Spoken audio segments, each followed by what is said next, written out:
Bonjour chers auditeurs de l'ODJ Média, notre expert invité, Taoufik Boudchiche, partage son avis et sa réflexion, dans un article qu'il a intitulé « Crise, migration et transfert financier », qu'on écoutera ensemble dans ce podcast. Notre économiste débute son article de la manière suivante.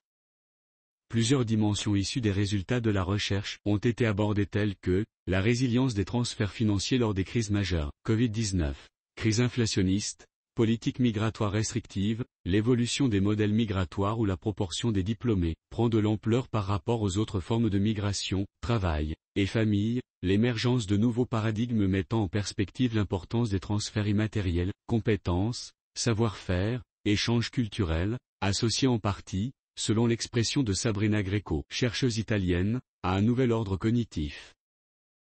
Notre expert invité met l'accent sur l'importance de ce point en disant que une notion pour décrire l'intégration, dans les problématiques migratoires, des transferts immatériels liés par exemple aux questions globales, écologie, environnement, solidarité internationale. Une approche en effet innovante de la migration et un nouveau levier de la coopération migratoire entre pays d'accueil et pays d'origine. Parmi les autres données présentées, il y a la tendance à la hausse de la migration à l'échelle mondiale, dont le nombre est passé de 173 millions migrants en 2000 à 300 millions en 2020 parallèlement à celle des transferts financiers.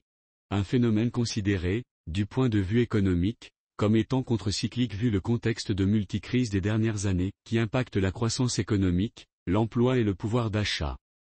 Or, pendant la crise de la Covid-19, malgré ses effets très impactants, réduction de la mobilité, baisse de la croissance économique, réduction des emplois et des revenus, il était observé contre toute attente une résilience remarquable des transferts financiers. Parmi les explications avancées, il y a eu selon le professeur Jamal Bouayour de l'Université de Pau, la conjugaison de plusieurs facteurs dont la poursuite de la solidarité familiale chez les migrants, qui se déploie encore plus en temps de crise par l'envoi de fonds à l'occasion de maladies, enterrements, événements familiaux. À côté de cela, il y a eu aussi l'effet positif de la mise en œuvre dans les pays d'accueil de politiques de maintien des activités et des revenus pendant la crise sanitaire pour éviter un effondrement économique à l'instar de la crise de 2008, par exemple, en France la politique du quoi qu'il en coûte.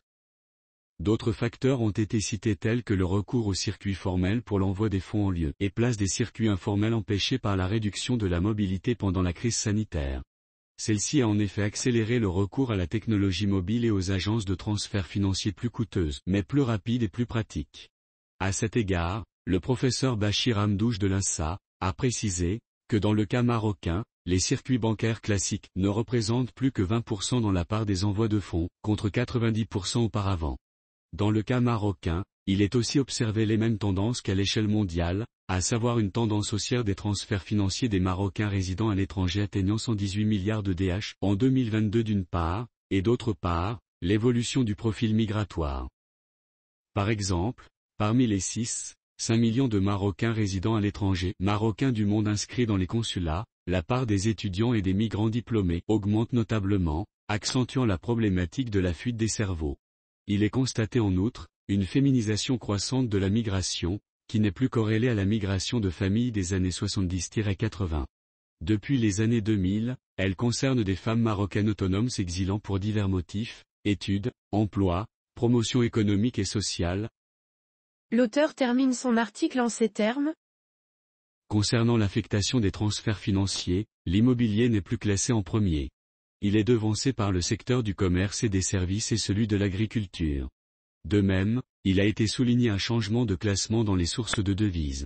Les transferts des Marocains résidant à l'étranger ont été dépassés depuis quelques années par les recettes d'exportation dans les secteurs innovants tels que l'automobile et l'électronique.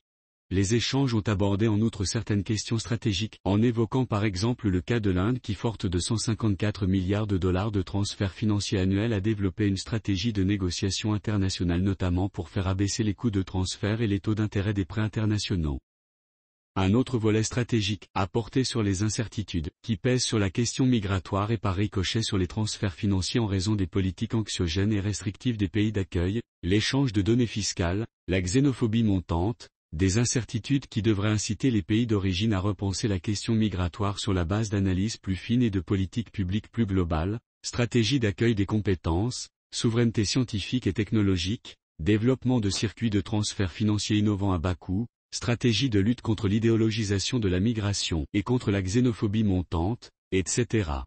Et, vu les tendances haussières de la migration dans le monde, ne convient-il pas de relancer sur de nouvelles bases le pacte de Marrakech pour des migrations sûres, régulières et organisées dans l'intérêt mutuel et bien compris des pays d'origine et des pays d'accueil?